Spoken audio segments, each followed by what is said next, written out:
Mes chers nouveaux abonnés, mes chers abonnés, mesdames, messieurs, peuple congolais, chers membres de la diaspora, individuellement et collectivement, du nord au sud, de l'est à l'ouest et au centre, tant au niveau citoyen qu'intellectuel, politique, militaire, religieux et ou spirituel, je vous informe que être citoyen, c'est d'agir en permanence.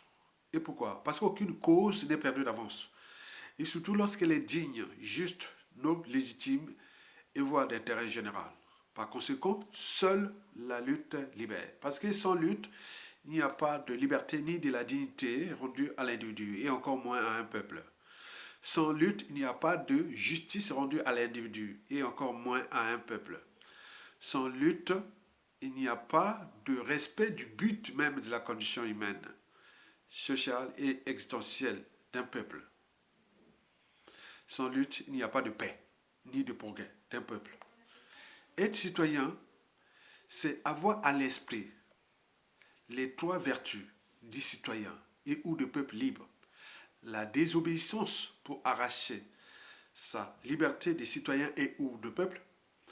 La résistance pour défendre la dignité des citoyens et ou de peuple. La révolte, qu'elle soit la rue, c'est-à-dire l'insurrection et ou un coup d'état militaire salutaire, c'est pour exprimer le pouvoir des citoyens et ou du peuple. Enfin, être citoyen, c'est d'être informé. Et pourquoi? Parce que l'ignorance est la pire des souffrances. Le savoir et la connaissance vous libèrent. Question d'intérêt général. Alain Mabankou serait-il victime de la guerre hybride ou de haute intensité France-Afrique à l'échelle continentale et en particulier à l'échelle de notre pays? Et pourquoi?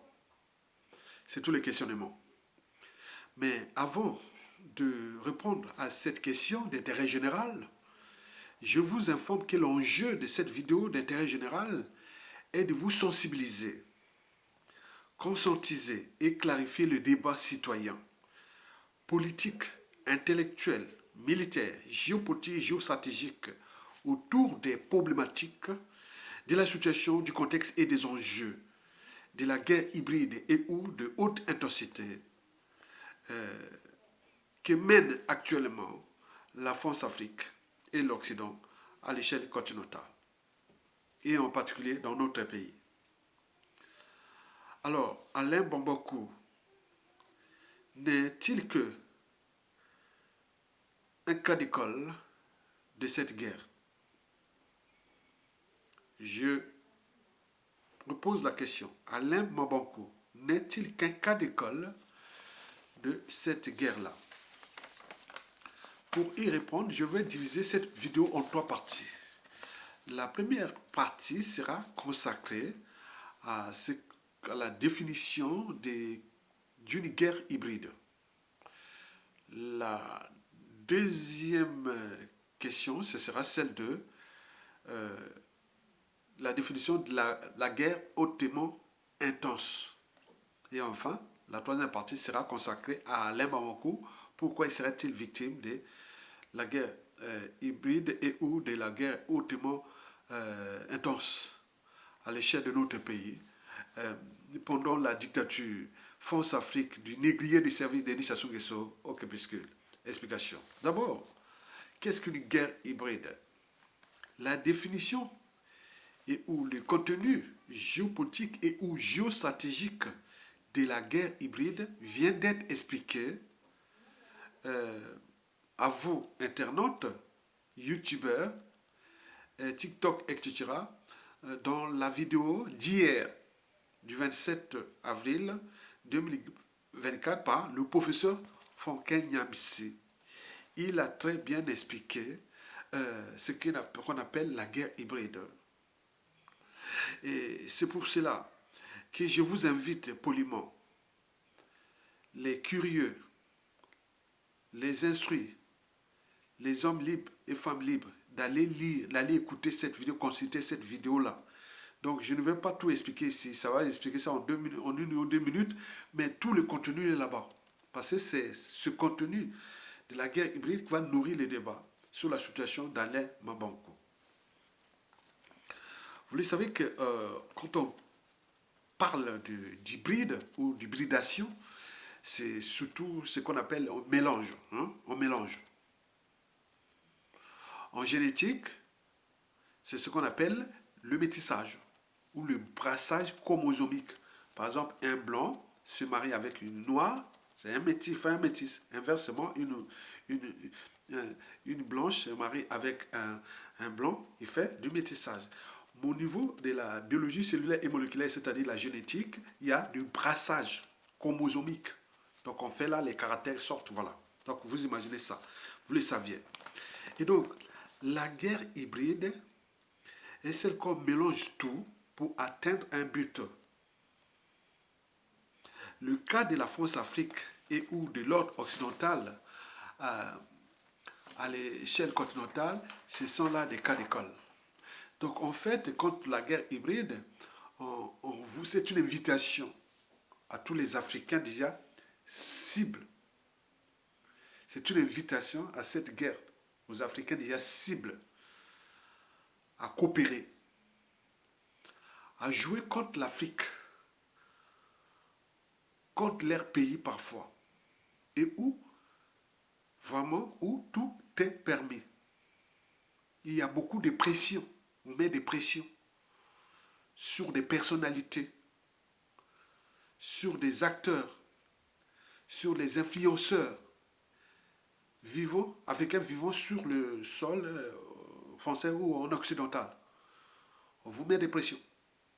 Donc il y a des pressions, il y a beaucoup. Bon, donc on vous invite à coopérer, voilà. Comme au temps de l'esclavage, la colonisation, les comptes-maîtres, les négriers des services, etc., indigènes et autres. On vous invite ça. Ça n'a pas changé.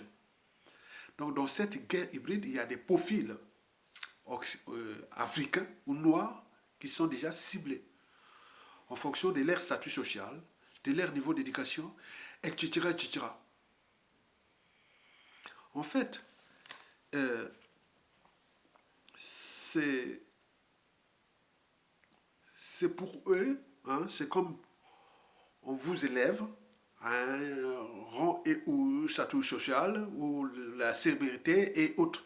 Donc il y a une dette morale. Donc quand vous voyez les Africains là, bon, beaucoup, d'abord, ça commence déjà par quoi? Par exemple, la nationalité. Dès que vous avez la nationalité d'une nation donnée, d'un pays donné, vous avez les droits et devoirs envers ce pays. Donc dès que vous êtes français ou américain, vous avez des droits et devoirs. Mais comme ils ont des intérêts majeurs dans ce pays, donc vous devez quelque part obtempérer, qu'il y a des limites, que tu es certes français, mais il faut savoir que même si c'est ton pays, on est de le vendre à la découpe, on est de faire tout, tu dois t'éteindre. Parce que tu as déjà ce dû-là, la nationalité. Deux, c'est les statuts sociaux. Souvent, quand vous réussissez tout seul ou on vous élève au rang social, des statuts sociaux, certains deviennent des célébrités et des stars et de tout. Bon, ben, tu sais déjà que tu as déjà une dette morale par le fait que tu es réussi dans ce pays, mais on va t'utiliser. Sinon, à défaut, le déclassement social et ou professionnel et autres est total. Donc, tu dois te soumettre. Donc, quand vous voyez 9 personnalités noires et ou africaines ou métissées africaines qui sont là, en France ou en Occident, qui sont au haut niveau, que ce soit dans la politique, que ce soit dans les affaires, que ce soit dans le social, que ce soit dans l'intellectualité et autres. Ces gens-là doivent quelque part se taire. Ils doivent recevoir des ordres. Vous savez, un blanc peut facilement, une blanche ou un blanc peut facilement critiquer la politique africaine de la France ou la France-Afrique. Il n'y a pas de souci. Mais par contre, un noir ou africain métissé et autre, qui on l'a élevé au haut niveau, il devient intellectuel, il devient un rang social et tout compagnie. Et quand vous critiquez, ah là, vous avez des soucis. Cherchez vous-même 2 poids, 2 mesures. Il y a là comme deux poids, deux mesures. Donc la guerre hybride, elle est là. Donc c'est un dû. Tu rentres comme dans l'entonnoir. Vous savez que c'est comme la mafia. Vous trouverez tout dans la mafia sauf la sortie. Dès que vous avez la nationalité américaine ou française ou britannique ou autre, il y a des limites ou ce qu'on appelle les affaires d'État, les raisons d'État. Que toi, même si c'est ton pays, on est en train de le piétiner, le fracasser, et on est en train de faire là-bas pour l'ordre néocolonial. Donc tu dois, à un moment donné, tu ne dois pas aller loin. Tu ne dois pas aller loin. Tu dois rester là. Donc, ces personnalités-là, bon, vous savez que dans la vie, lorsque vous avez tout gagné ou perdu, il faut toujours avoir à l'esprit comment protéger et défendre à la fois la raison, l'esprit critique, sa liberté, sa dignité et sa conscience. Mais quand tu perds ça, tu n'es plus rien. Beaucoup deviennent des coquilles vides. Vous voyez les stars, les personnalités très influentes de la diaspora, métissée et autres. Mais quand on parle de l'Afrique, de tout ce qui se passe là-bas, même ils sont là, entrant en coulisses des régimes là-bas, aller chercher du magot, aller monter autres, ils sont sous commande, sous ordre. Est-ce que vous avez déjà vu des, des blancs et qui, ou des noirs, je parle des noirs, venir rentrer dans les régimes en Occident et influencer que là, non, il n'y a pas. Mais eux, c'est l'inverse. L'inverse, c'est vraiment. Donc, ces gens-là, quand vous avez vu, je ne vais pas en citer les noms, Denis Sassou Nguesso, par exemple, il y a eu beaucoup de top modèles, des stars, des personnalités très influentes de la communauté noire et métissée qui sont allés chez les despotes, Denis Sassou Nguesso. Pendant ce temps, il est en train de tirer vers le bas tout un peuple qu'il a fracassé, tué et autres, au regard de son capital décès. Denis Sassou Nguesso est dans le quota des plus grands négligés, antisociaux et criminogènes de tous les temps. Quelqu'un qui a tué deux présidents, le président Marem Gwabi et le président Massamba Deba, dont le corps n'a jamais été trouvé, tué le cardinal Émile Biahenda, forcé à l'exil un président soi-disant élu démocratiquement comme on aime l'Occident, on l'a dézingué pour les intérêts occidentaux de la France-Afrique. Le général Mokoko, élu en 2016, il est là en prison, il rentre dans la 8e année. Et son salongère aussi, on dit au commissariat, là, avec lui en prison. En 2021, il tue Guy Blipafé Kolola, un candidat pendant l'élection. Mais pendant ce temps, on voit des stars, des médias, du sport, de la musique, de point pour aller chez Sassou Nguesso. Parce qu'ils sont tout ordre. Parce que ces gens-là, quand on les regarde, ils ont toutes les nationalités occidentales. Donc ils sont là dans la nasse. Ils ne peuvent rien. Ils ont perdu leur âme. Quand on perd son âme, c'est ça. C'est comme un corps sans anticorps.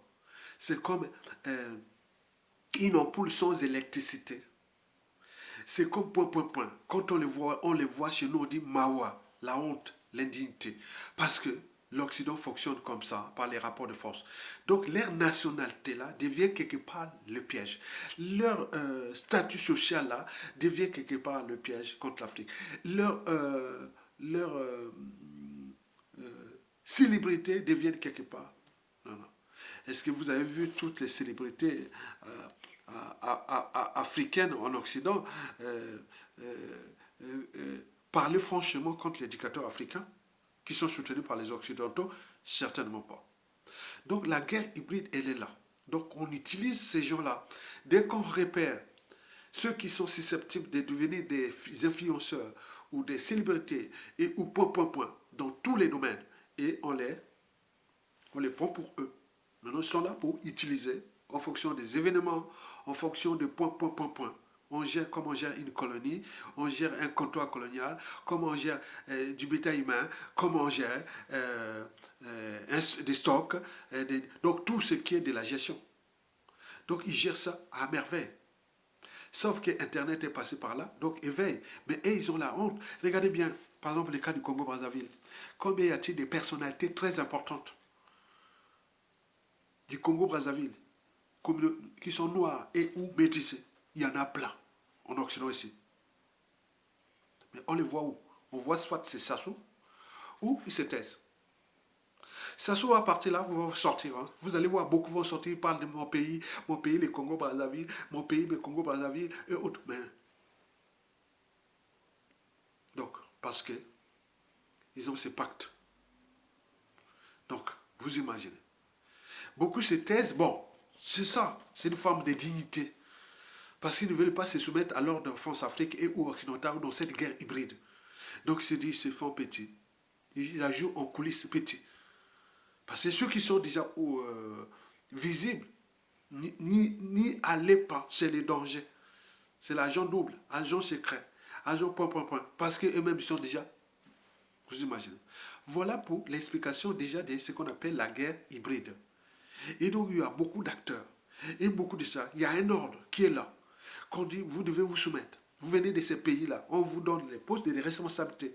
On vous donne le train de vie doré. On vous donne vous devenez célèbre. Tout ce que vous voulez, on vous fait monter. Fait monter pour après. À chaque événement, à chaque situation, on va, viens. Si tu refuses, c'est le déclassement socio-professionnel assuré. Voilà pour l'essentiel de la guerre hybride qui se passe là. Donc l'Occident, la France-Afrique agit de plusieurs manières. Et que vous voyez qu'il y a du feu. Mesdames, Messieurs, peuple congolais, chers membres de la diaspora, question suivante. C'est quoi la guerre de haute intensité? Celle-ci vient d'être très bien expliquée par le capitaine Ibrahim Traoré, le chef de l'État du Burkina Faso, président de la transition au Burkina Faso. En fait, la guerre de haute intensité qui mène la France-Afrique et ou l'Occident en Afrique, c'est-à-dire à l'échelle de notre continent, est quelque part comme la guerre hybride, mais à un niveau très élevé, où tous les coups bas sont permis contre l'Afrique. Pour maintenir l'ordre occidental, dont l'enjeu est de contrôler des matières premières gigantesques dont dispose l'Afrique. Explication. On utilise les Africains sur différentes échelles, comme des despotes contre leur peuple, leur pays. Ça, ils ont toujours ça depuis la décolonisation. Ce sont des despotes qu'on utilise. Ils ne sont pas des despotes. Ils ne sont pas des dictateurs. Ils sont des négriers de services et autres qui sont là. En contrepartie, on les met au pouvoir. Quelle que soit la caste là-bas dans ce pays. On utilise des stars. On utilise les personnalités. On utilise du terrorisme, des terroristes. Et tout est permis. Tous les coups bas sont permis. Donc, vous imaginez, partir de la guerre hybride, on arrive à la guerre de haute intensité, expliquée par le capitaine Ibrahim Traoré. Et donc là, c'est au niveau où tous les coups bas sont tordus. Donc, tous les coups bas sont permis. Et donc, on prend tout. On utilise les despotes, on utilise les personnalités, des stars, on utilise les terroristes, on utilise tout ce qui est aujourd'hui, l'intelligence même artificielle qui va arriver. On utilise tout. Parce que l'enjeu est vital. Sans l'Afrique, l'Occident, parce que les matières premières, les richesses qui sont là-bas, donc on ne va pas laisser ça aux mains des Chinois, ni des c'est l'Afrique, c'est pour eux, c'est leur appartient. C'est pour cela que historiquement, ils ont cherché toujours à ce qu'on trouve quelque chose qui touche la biologie moléculaire, la biologie microbienne, la microbiologie, que ce soit les virus, les bactéries, pour que tous les Africains meurent. Là, on est allé, on cherche les programmes de stérilisation des Africains. Donc, ils cherchent tous les moyens pour que la population devienne le problème de l'Afrique, dépeupler l'Afrique. Et donc, il y a beaucoup de choses qui se passent. C'est dangereux. Ils n'y lâcheront pas. Et donc, quand on parle d'intelligence artificielle, on parle de biotechnologie, on parle de tout, ce sont des trucs qui vont être utilisés contre nous, avec la coopération active et ou passive de nous-mêmes. et surtout ceux et celles que j'ai parlé dans la guerre hybride. Et donc, vous imaginez ça. Le bioterrorisme, les terrorismes, et point, point, point. Donc, ils sont là sur tous les points. C'est un acharnement, la guerre de haute intensité. Et les cas d'école sont aujourd'hui très bien étudiés, maintenant au Mali, au Burkina Faso et au Niger, qui sont sur la ligne de front de cette guerre de haute intensité. Et donc, là, on est là pour éveiller les consciences. Parce que lorsque les consciences s'éveillent, les gens peuvent comprendre les dangers. Donc, nous sommes là dans une situation compliquée, l'Afrique là. Au regard des enjeux entre l'Occident et le Sud global, où ce monde multipolaire là souhaite à trouver l'équilibre entre l'Occident et le Sud global. Mais non, nous devons dominer le monde. Le monde doit être dominé par l'Occident. Et pour cela qu'utilise cette guerre de haute intensité, expliquée par le capitaine Ibrahim Traoré. Allez voir ça, allez écouter ça. La guerre est témoin. Demandez les liens. Si vous avez des liens avec les Burkina ou tout ce qui est là, allez écouter l'explication de la guerre hybride déjà par le professeur Niamsi, par la vidéo d'hier, et aussi de la guerre de haute intensité. Et donc, vous voyez que là, sur ce point, vous devez en tenir compte euh, de ces éclairages citoyennes et intellectuelles. Et pour que vous puissiez comprendre les dangers et qui nous guettent individuellement et collectivement à l'échelle continentale. De ce qui précède, alors, pourquoi Alain Mamanko serait-il victime de la guerre hybride et ou de haute intensité que mène la France-Afrique à l'échelle de notre pays, le Congo-Brazzaville, sous la dictature ou sous la criminalité négrière du despot Denis Sassou Nguesso au crépuscule. D'abord, qui est Alain Mabanko? D'abord, son origine. Qui est Alain Mabanko? Son origine. C'est un Congolais. C'est un Congolais. Et je l'ai vu, parce qu'on a fait le même lycée. Hein. Je ne sais pas s'il a eu le même bac ou même année, ou je ne sais pas. Moi, je ne connais pas. Mais je l'ai vu à Pointe-Noire. Oui, je l'ai vu au lycée Calmas, qu'on appelle le lycée Victor Oganien, là où j'étais là-bas aussi. Et donc, Alain Mabanko, c'était Congolais, originaire du Sud Congo. Quand tu vois, il y a les Nord. Moi, je suis originaire du Nord Congo. Mais lui, il est originaire du Sud Congo, c'est-à-dire de Brazzaville à Pointe-Noire, entre la secteur là. Il serait soit Bébé ou de la Mwanza ou, je ne sais pas, Vili, le Quilou, moi, je ne sais pas, entre deux. Moi, je pense qu'il serait plus Bébé que Vili, je ne sais pas. Bon, quoique, il est du Sud Congo, moi du Nord Congo. Nous avons effectué, voilà, je l'ai vu à Pointe-Noire. Quand j'ai vu ce visage-là, j'ai vu à l'époque, voilà, aussi, il devait être à Baradel. Je l'ai vu passer là, parfois de temps en temps, côté Tchelima et tout ça, je le voyais quand même de temps en temps. Voilà, bref. Et donc, Alain Mamankou serait devenu, je ne sais pas depuis quelle année, il s'est naturalisé français. Donc, il est franco-congolais. On est bien d'accord? Très bien. Mais en ce qui concerne son CV, allez les consulter dans Wikipédia ou dans les articles et autres. Il est connu déjà pour ça. Mais ce qu'il faut retenir de son CV, c'est que sa notoriété, quelque part, elle doit à la France. Ou à la... Oui, à la France. Donc il dit, la France, pendant le néocolonialisme français, depuis les pseudo-indépendances jusqu'à nos jours, quand on dit que, à ce niveau-là, donc, il devient un France africain. Dès que vous avez atteint cette notoriété-là, cette célébrité-là, c'est comme l'automnoir. Vous êtes piégé, vous devenez, voilà. Donc il y a des contreparties. Donc on utilise, ça devient la part et autres. Donc c'est naturalisé français. C'est un francophone. Et donc là, vous voyez comment on a eu les prix concours et tout, compagnie, tout ça. Donc c'est déjà fait. Donc toutes les célébrités, ceux qui sont au haut niveau, on les prend. On dit, bon, ben, tu es le nôtre. On peut t'utiliser en fonction des événements, en fonction des points. Bon, tu. Sauf si on t'a donné la liberté de penser comme ça. Sinon, au risque, tu restes debout. Voilà. Ok, très bien. Donc, pour son CV, ce fut un brillant élève et étudiant, ça c'est sûr et certain, parce qu'au Congo, avant, avant ceux qui sont rentrés voilà, de ces années-là, hein, c'était des cracks, hein, tous ceux qui sont venus en Europe à l'époque, c'était voilà, c'était vraiment des cracks. Hein. Donc ceux qui, ont eu qui sont venus ici, la plupart arrivaient ici avec un bac plus 3, comme moi. Et donc lui aussi c'est pareil. Bon, bref. Et donc là, il s'est naturalisé.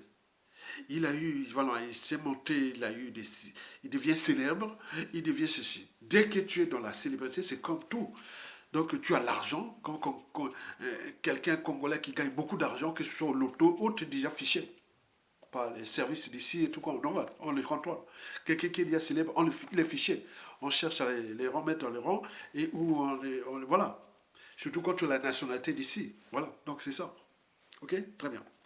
Donc, pour ce CV-là, vous le saviez que pour nous, nous, on sait bien que contrairement à ce qu'on a vu du professeur Fonke Nyamsi, qui a critiqué la France-Afrique, et autres, vous voyez comment qui a subi les assauts, hein, des procès, des conseils de discipline et tout compagnie. Mais Alain Mankou, jusqu'à aujourd'hui, il n'est pas inquiété. Il n'a pas, voilà. Même s'il parle de Sassou Nguesso et autres, c'est ce que je vais vous démontrer.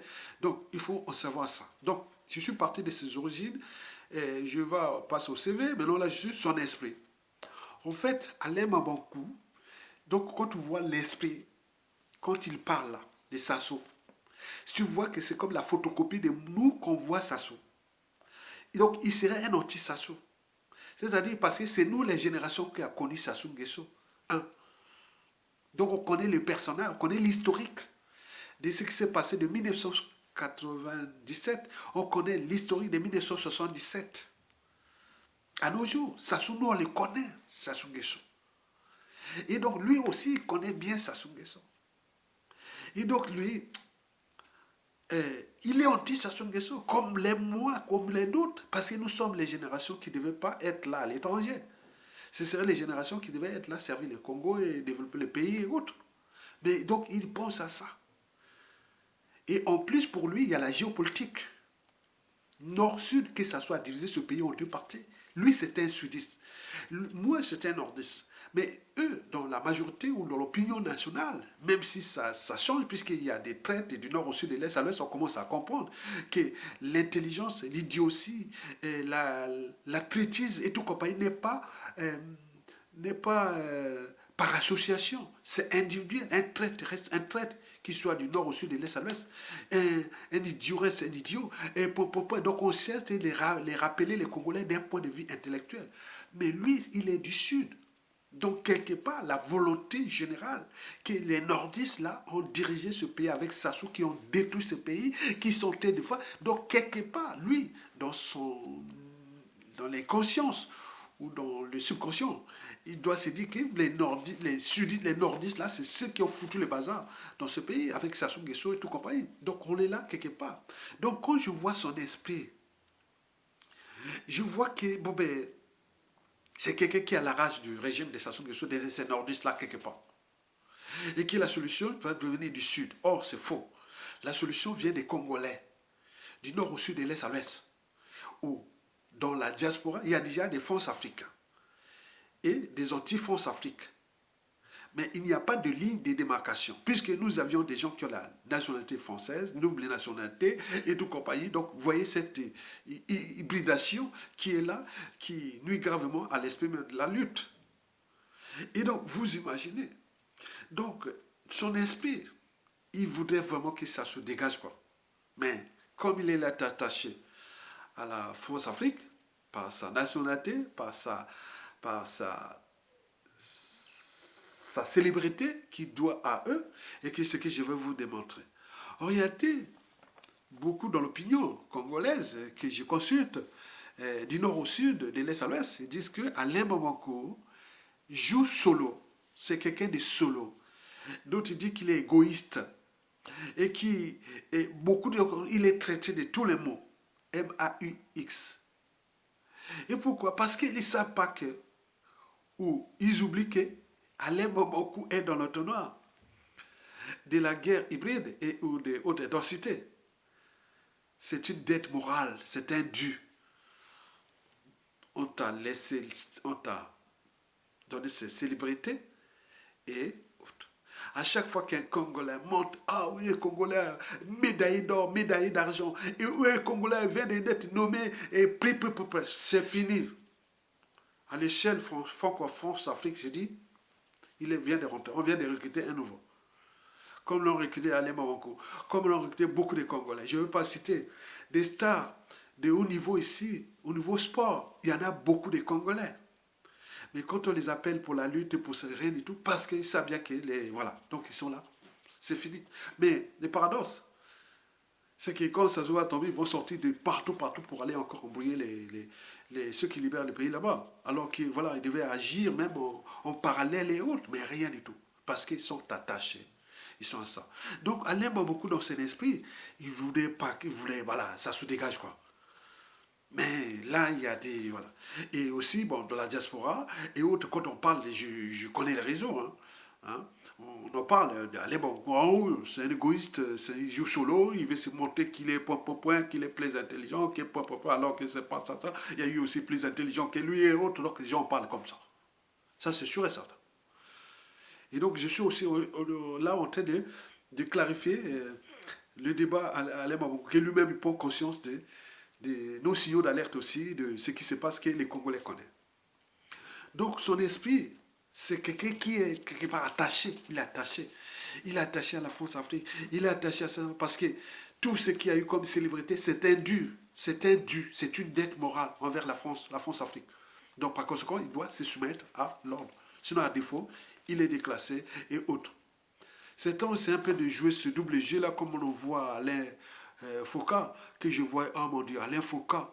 Ah là là, j'étais vraiment contre ce monsieur-là dans les époques où il allait interviewer Sassou et tous ces, avec les fonds africains qui sont là. Maintenant, paraît-on, il est du côté de Yadema et autres, ils jouent ces jeux-là parce qu'ils sont attachés. Tu as été célèbre ici, tu dois pas, voilà. Donc tu dois obtempérer aux injonctions tenant à faire passer le message France-Afrique. Et tu dois se soumettre. Explication.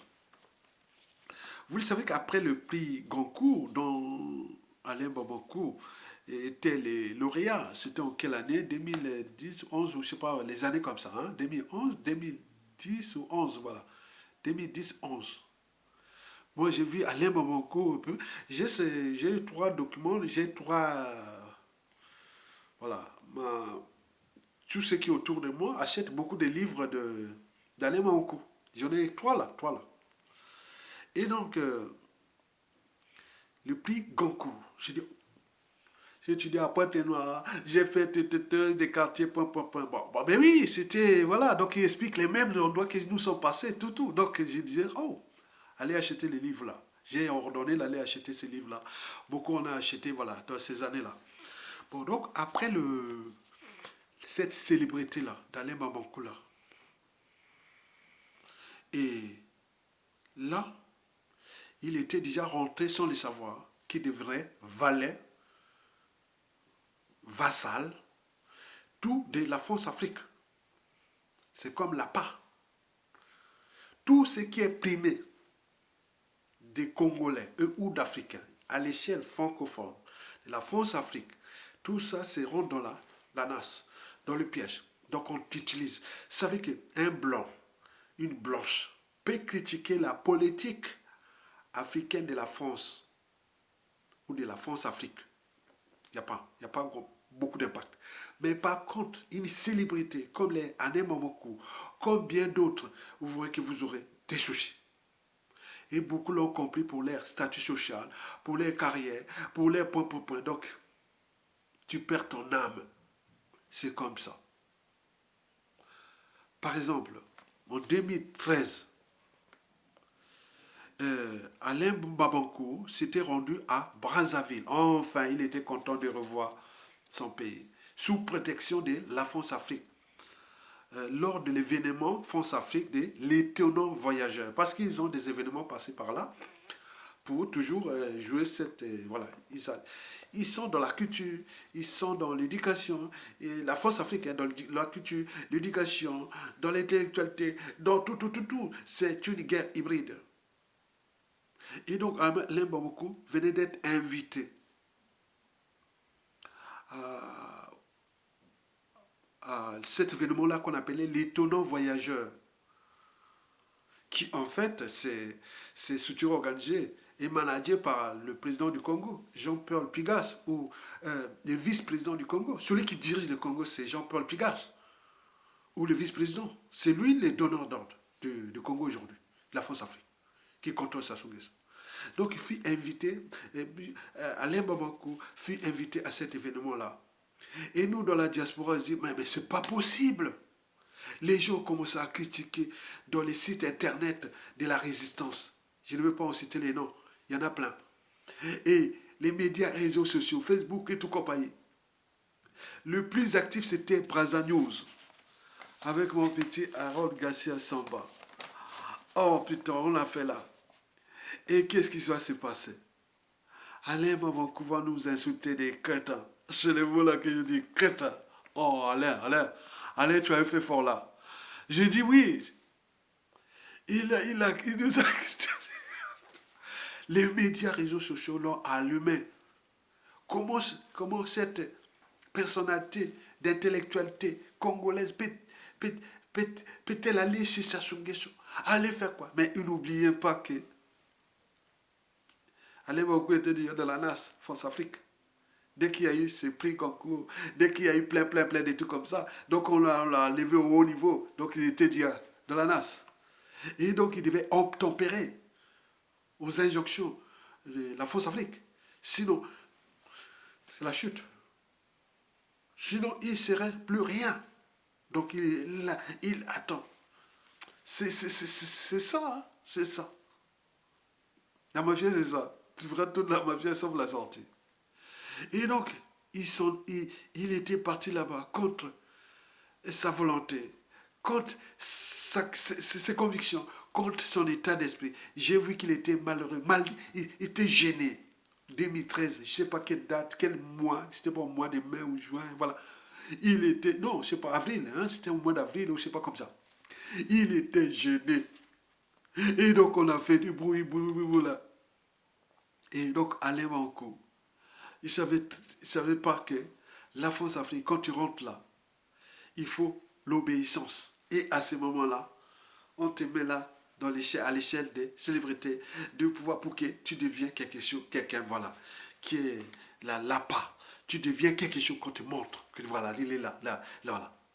Mais à défaut, si tu désobéis pour arracher ta liberté, si tu résistes pour arracher ta dignité, ou que tu révoltes pour exprimer ton pouvoir, l'histoire congolaise, là, c'est la chute. Brutal. Et donc, Alain Bamako a passé quand même, pendant ces années-là, arrivé en 2017, 2018, on en a vu dans les médias français, France-Afrique, ou dans les médias qui passaient, ils critiquent Sassou Nguesso, le régime de Sassou Nguesso. Et c'est alors là, Jean-Paul Pigas, en 2017-2018, et nous avions vu Jean-Paul Pigas, le président du Congo ou le vice-président du Congo, celui qui contrôle le Congo-Brazzaville, c'est Jean-Paul Pigas. Et là, il monte au créneau.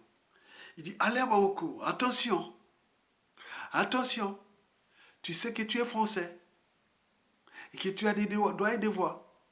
Alain Bamako, attention, faites que tu as ta notoriété à défendre. Tu dois, donc, chaque fois, on le rappelle qu'il y a des limites. Tu peux parler de Sassou, on laisse la France où la France n'est pas encore au Moyen-Âge de la liberté, de la dignité. On te laisse critiquer Sassou jusqu'à une certaine limite. Tu ne dois pas aller au-delà. Donc tout est encadré. Et donc on lui a rappelé Jean-Paul Pigas est monté au créneau en 2017-2018. Vous avez vu ça? Alain Bamako connaît ça. Et donc il est monté. Est-ce que tu es contre Sassou Nguesso? Alain Bamako n'a dit non ni oui. Vous le savez que comme disait Monseigneur Desmond Tutu, devant l'injustice, l'oppression, la barbarie, la haute trahison et autres, si vous choisissez la neutralité, vous êtes du côté de l'oppresseur.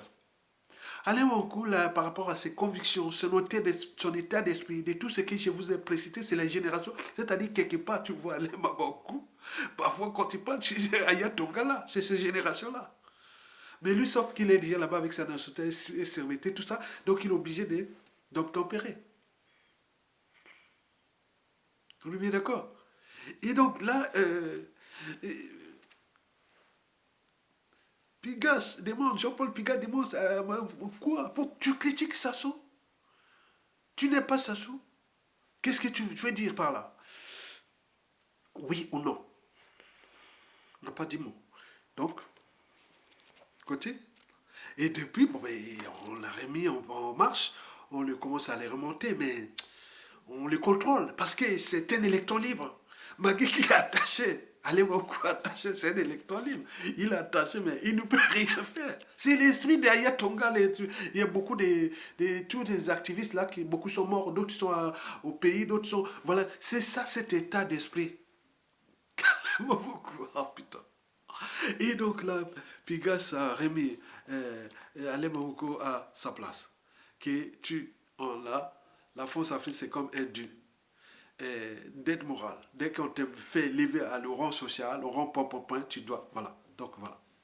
Et depuis, Alain Maboko navigue entre la France et les USA. En jouant, en jouant en fonction de la lutte contre Sassou Nguesso. Donc, il ne va pas plus loin, il n'y a plus rien, il ne va rien. Donc, il est attaché. Je pense que, bon, ça l'empêche, oui. Vous voyez comment ça Alain Makou, est-ce qu'il y a vu Alain Makou dans une manifestation?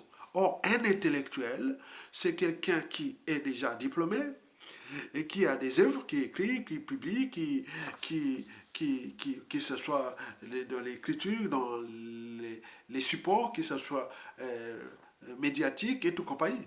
Donc, dès que tu publies, dès que tu écris, dès que tu penses qu'on faille, tu es déjà intellectuel. Mais il faut avoir une culture générale. En plus de ça, il faut s'engager. S'engager aussi, on ne l'a jamais vu dans les manifestations.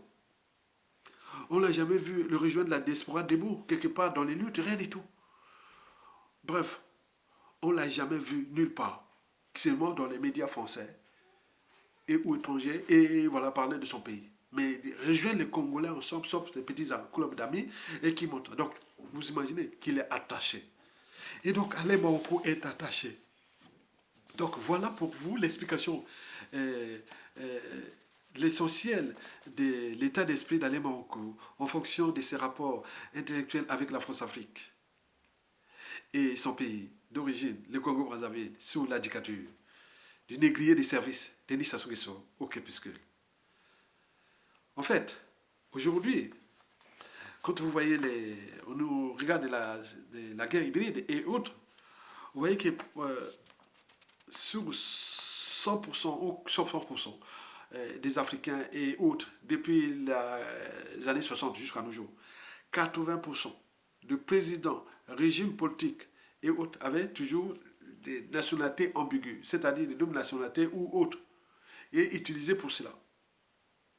Mais le processus qui va se passer, déjà, qui est déjà annoncé déjà au Burkina Faso, au Niger et au Mali et c'est au Sénégal, vous aurez moins en moins de doubles nationalités, c'est-à-dire africaines avec la France et autres, au Occident. Par exemple, au Mali, au Burkina Faso et au Niger, vous voyez que euh, sur tous ces régimes, il y a moins de 10% qui ont des liens amoureux, sociaux, familiaux, tout ça avec l'Occident. Ils sont tous des Africains. 90% de leurs relations, femmes, enfants, famille, tout ça en Afrique. Ils ne connaissent pas là. Comme l'Occident, ils sont là chez eux, ils n'ont pas de lien avec les familles amoureux avec l'Afrique, non. Ou avec l'Asie, non. Donc, ce qui va se dessiner, ce sera la libération de l'Afrique. Parce que quand vous avez des profils ambigus, déjà, c'est des soucis, comme on a vu Sassou Nguesso. Mais en plus de ça, des profils hybrides. C'est-à-dire nationalité de tel pays. On a eu des notoriétés dans tel pays. On a vu le cas du Bénin. Lionel Zizou, qui demandait la recolonisation de l'Afrique. Alors que Fabius l'a mis premier ministre du Bénin. Il a failli faire un hold-up électoral au Bénin. Heureusement que les Béninois sont instruits. Il est passé à la plaque et il est revenu dans son terrier ou dans sa cachette France-Afrique là. Lui, il était parti pour transmettre le Bénin revient encore une colonie française. Et donc, voilà déjà ça. Donc, ces profils ambigus, métissés, et qui sont rentrés là. Quand moi, parfois, quand je vois la neutralité pour le statut social, pour leur train de vie, très bien. Mais quand je vois les gens très influents d'Afrique dans les médias français, là, je dis, c'est cuit pour l'Afrique.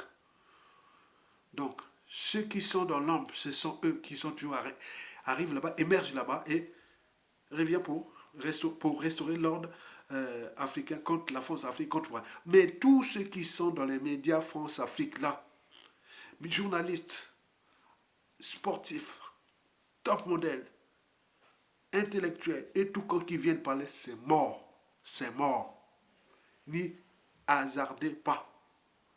C'est là, ils sont morts. Et d'ailleurs, eux-mêmes, ils comptent sur la, cette génération d'Africains, parce que quelque part, ils sont déjà attachés, Mais ils ne peuvent pas, Alain Bamako est attaché, il ne peut pas. C'est comme un lion qui est dans une cage. Et donc il ne peut pas, donc il peut pas. Alain Bamako est un lion qui est dans une cage. Dans cette guerre hybride, dans cette guerre de haute intensité, donc il est utilisé comme bien d'autres. Dernièrement, il y a eu des sportifs qui viennent d'être voilà, aux Jeux olympiques là, et de tout ce qui vont arriver là. Et on va voir un Congolais gagner français, voilà, très bien pour sa vie, pour nous, très bien.